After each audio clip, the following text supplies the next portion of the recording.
আমরা সাধারণত ঈদ বা বিশেষ বিশেষ দিনে বিশেষ খাবারগুলি রান্না করার চেষ্টা করি। ঠিক তেমনই একটি বিশেষ খাবার আজকে রান্না করব। আজকের রেসিপি শাহি টুকরা। হ্যালো এভরিওয়ান, আসসালামু আলাইকুম। শাহি টুকরা বানানোর জন্য প্রথমে আমি 1 কেজির মতো দুধ ভালো মতো জাল করে নিয়েছি। এটাকে একটু ঘন করে নিয়েছি। এখানে আমি সামান্য পরিমাণ চিনি দিয়েছি, যে ভিডিওটা স্কিপ হয়ে গিয়েছে। এটাকে গরম করে আমি সাইডে রেখে দিলাম।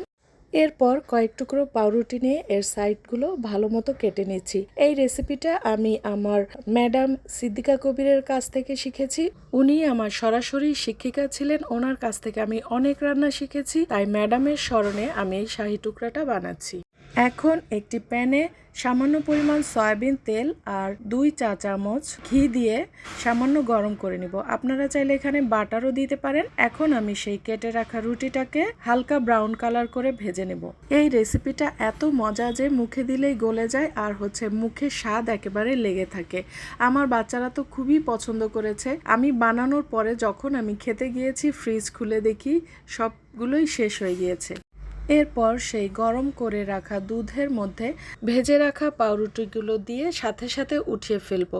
আপনারা চাইলে দুধের মধ্যে না ডুবিয়ে চিনি শিরা করে সেটার মধ্যে ডুবিয়ে উঠাতে পারেন। আমার কাছে এটাই সবচেয়ে বেশি সহজ লাগে। এখন আমি সেই দুধটাকে আবারও গরম করে নিচ্ছি এবং এখানে কনডেন্স মিল্ক আর সামান্য পরিমাণ জাফরান দিয়ে দুধটাকে আরেকটু ঘন করে নিব। কনডেন্স মিল্ক দেওয়ার ভিডিওটাও স্কিপ হয়ে গিয়েছে। আমার আসলে এটা ভিডিও করার কোনো ইচ্ছা ছিল না, তাই অনেকগুলো ক্লিপই আমি মিস করে ফেলেছি। আপনারা ক্ষমার দৃষ্টিতে দেখবেন।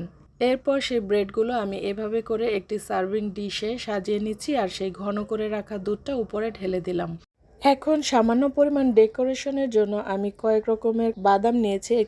এখানে কাজু বাদাম, কাঠবাদাম, পেস্তা বাদাম এবং 2 রকমের কিশমিশ নিয়েছি। আপনারা চাইলে ড্রাই ফ্রুট বা টুটি ফুটিও দিতে পারেন। এভাবে সাজিয়ে সুন্দর করে উপরে বাদাম আর কিশমিশগুলো ছড়িয়ে দিলাম। এই তো হয়ে গেল আমার শাহি টুকরা। ভিডিওটি ভালো লাগলে সবাই লাইক, কমেন্ট, শেয়ার করবেন আর ঈদে অবশ্যই বানিয়ে খাবেন। সবাই ভালো থাকবেন। আল্লাহ হাফেজ।